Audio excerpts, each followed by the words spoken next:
nakikinig sa Target On Air. Target On Air.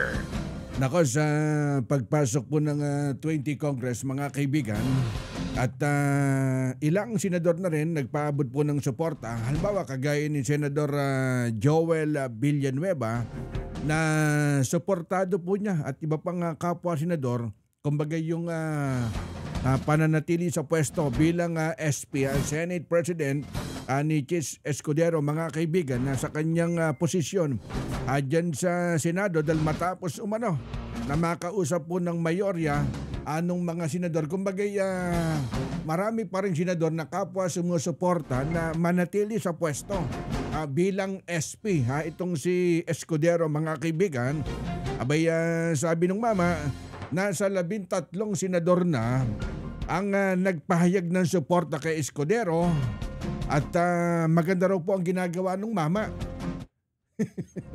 dyan sa Senado at mananatili ang suporta po nila doon sa pagpasok ng 20 Congress, yung magiging bakante ang lahat ng Senate leadership mula po doon sa Senate President doon sa President Pro Tempore hanggang sa majority at saka minority, mga kaibigan, o yung leadership. Kaya magkakaalaman yan.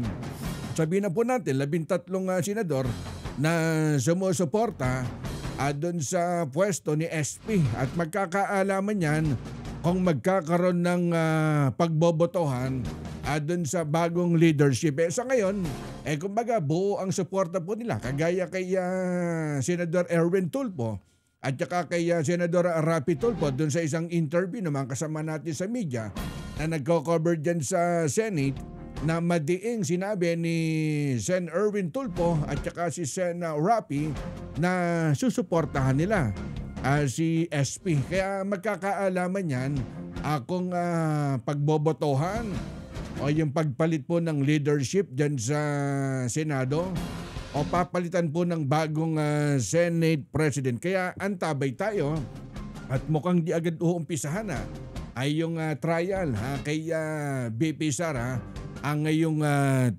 Congress. Kaya iba naiinip na teka, bakit ba hindi agad umpisahan at upuan yan sa pagpasok ng 20 Congress doon sa impeachment trial laban kay Inday Sara Duterte?